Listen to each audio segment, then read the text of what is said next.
Good morning, I'm Harley Schlanger from the LaRouche Organization with your daily video update for July 12th, 2024.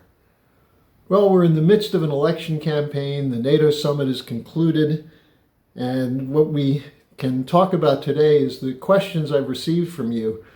There are many questions about the NATO summit, about the election campaign in the US, and the twists and turns in the Biden saga.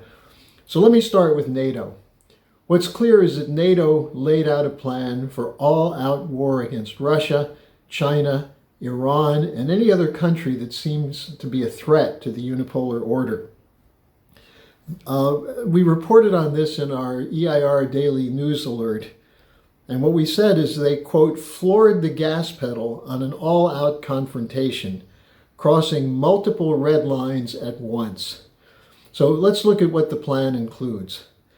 First, sending nuclear-capable F-16 fighter jets to Ukraine immediately. They may be arriving in the next days and weeks from Denmark and elsewhere, and then soon there'll be jets from the United States. Secondly, the stationing of long-range nuclear and other missiles in Germany, including hypersonics, which the United States doesn't have yet. And that would be part of stationing a multi-domain task force in Germany that would be operable by 2026 to continue the war in Ukraine. 2026, they're planning ahead 2 years now to continue this proxy war against Russia. A third point, they announced an irreversible path to Ukraine for membership in NATO. What Blinken, the failed salesman of the unipolar order, or the rules-based order, called, quote, a well-lit bridge to membership. The reality is that as Ukraine is being destroyed in this war, which NATO continues to insist will have to go on, this may be a classical example of a bridge to nowhere. And the fourth point, preparing for war with China. The anti-NATO or anti-China stance of the global NATO, which was part of the final communique.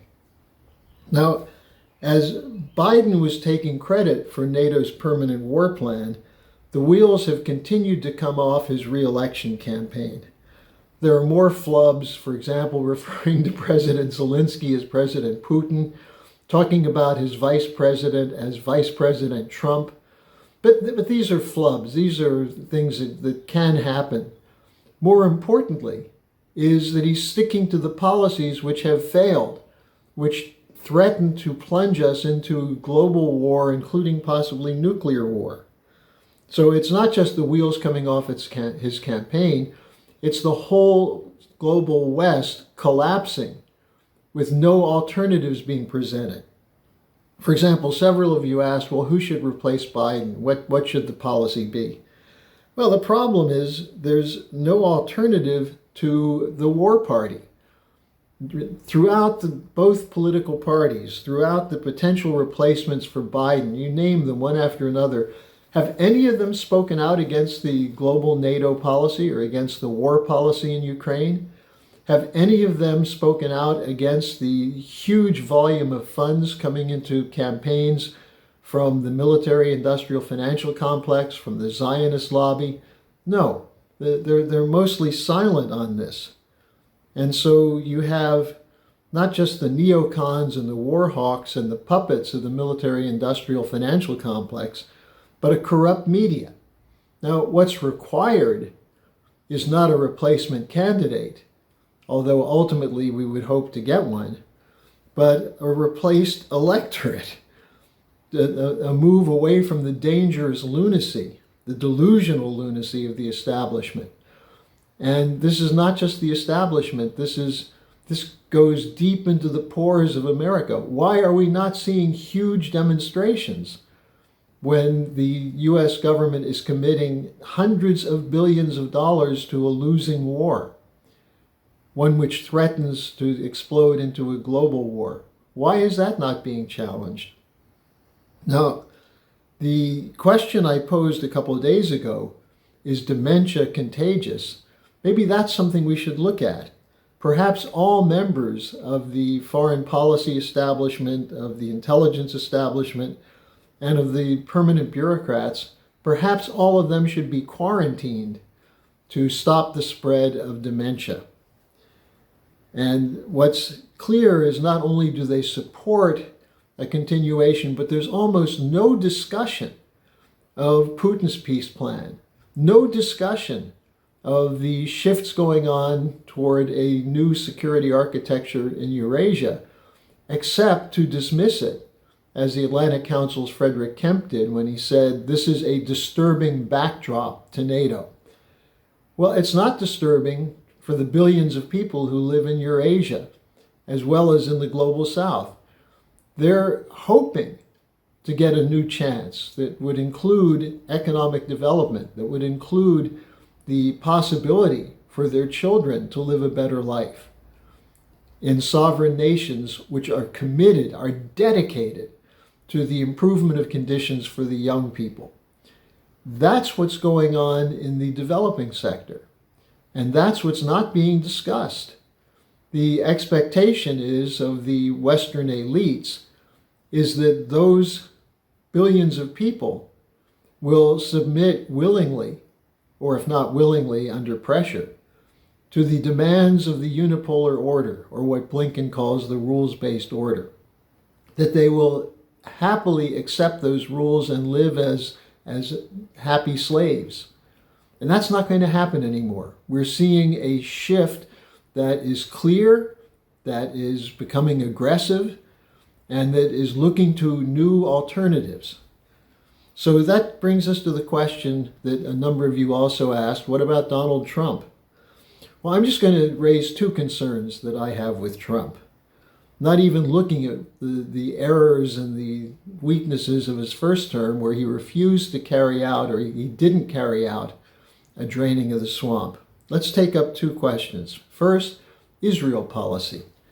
Trump continues to say Netanyahu should finish the job. That's not acceptable. The idea that the Abraham Accords are a solution. Well, the Saudis are not going to support that because the Abraham Accords leave out the Palestinians. And at this point, following the continuing genocide in Gaza, there's no way an Arab government can accept the continuation of this slaughter.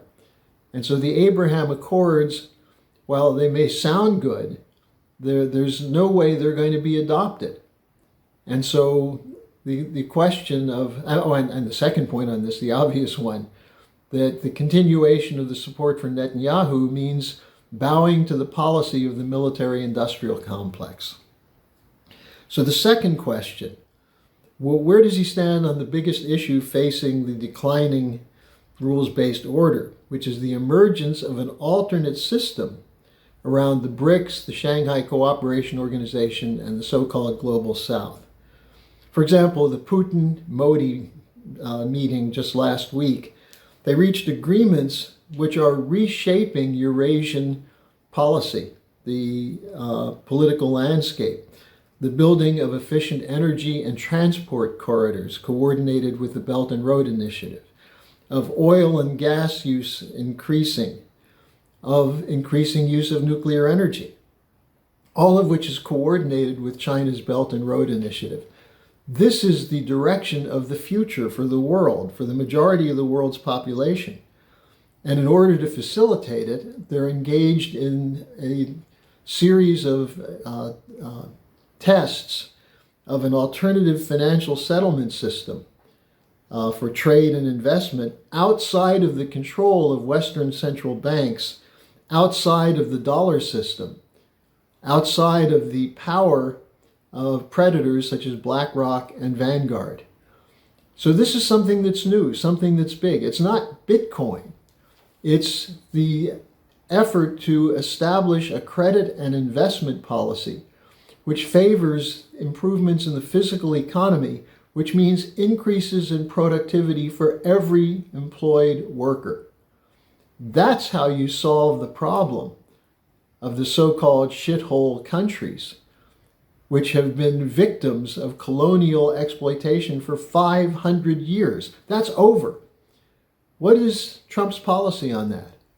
If he's spoken about it, I haven't heard it. And I think that's a question that has to be asked. So the final point is, will you join us to bring the United States and Western Europe to fight for this change, to organize to have our countries in the West work together in cooperation with the Global South, with the BRICS, with the Shanghai Cooperation Organization, and so on. And to do this, I would suggest you sign the resolution of the International Peace Coalition, which is linked in the description section. Sign it, circulate it, and educate your friends on it. And then again, sign up for the EIR Daily News Alert. We still have the offer that you can get a month free. This is something which will give you the in-depth understanding of what the real issues are and how you're being manipulated by the hybrid warfare being run by the military-industrial financial complex. So don't just be informed. Become someone who inspires others to become informed and to act on what they now know. So with that, I wish you a happy weekend. I'll see you again on Monday. Hello, thanks for watching. Be sure to like, subscribe, and hit the notification bell so you don't miss any of our videos. Support our independence to produce videos like these. Become a member of the LaRouche organization at thelarouche.org/member. By becoming a member for $25 or more, you'll get special access to the EIR Alert Daily Briefing and Weekly Magazine, which is what I read to stay on top of things.